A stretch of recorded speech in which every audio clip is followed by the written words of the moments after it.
Navoiy viloyatida aholini toza ichimlik suvi bilan ta'minlash yo'lidagi sa'y-harakatlar izchil davom etmoqda. Ayniqsa, Navbahor tumanining olis va suv yetib borishi qiyin hududlarda yangi quvurlar tortildi, mavjud inshootlar yangilanyapti.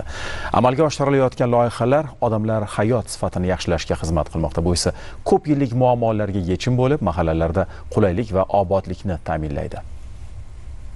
Davlatimiz rahbari tomonidan aholini markazlashgan toza ichimlik suvi bilan ta'minlash masalasiga alohida e'tibor qaratiladi.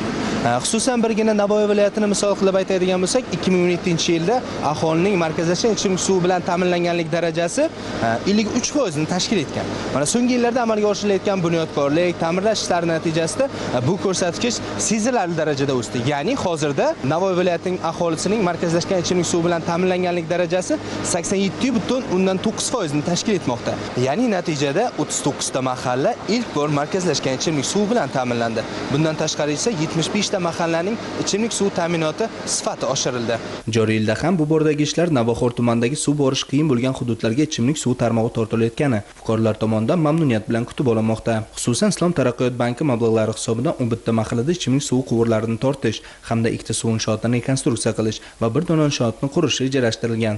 Ayni vaqtda obod bo'layotgan hududda ish qizg'in. Maxsus transport vositalari malakali mutaxassislar jalb etilgan holda ichimlik suvi quvurlarini yotqizishga qaratilgan ishlar olib borilyapti.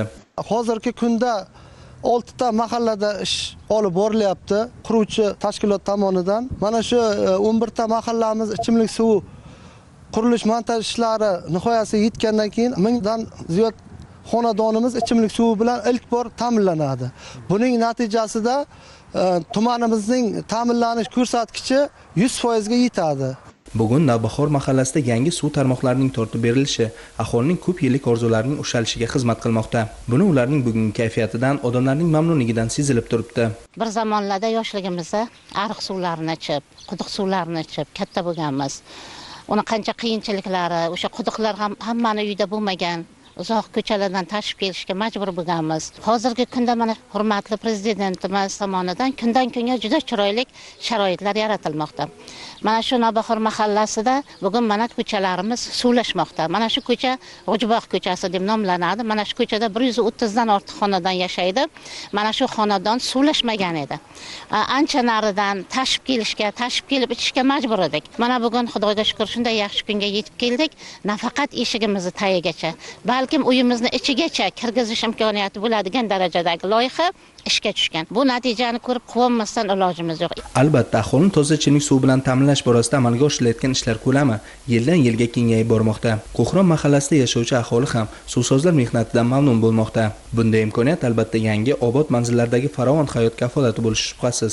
Qo'qron mahallamizdagi 3000 dan ziyod xonadonga bu juda yaxshi bo'ldi. Bularning orzulari amalga oshishga juda katta turtki bo'ldi deyman. Hamma xo'jaliklar, xonadonlar xursand, uyini oldida mana tayyorgina suvlar kranda olib kelishi bu qachonlardir bizning xalqimizning orzusi edi. Avvalo prezidentimizga rahmat. Xalqimiz xursand. Isrof qilmasdan endi kelajakda mana shu yoshlarimizga, nevaralarimizga albatta bosh bo'lib shularni tejamkorlikka o'rgatishimiz kerak. Bir so'z bilan aytganda mamlakatimizda aholini toza ichimlik suvi bilan ta'minlash borasida amalga oshirilayotgan ishlar orqali olis manzildagi mahallalarga ham ob-hayot, obodlik va farovonlik nafasi kirib bormoqda.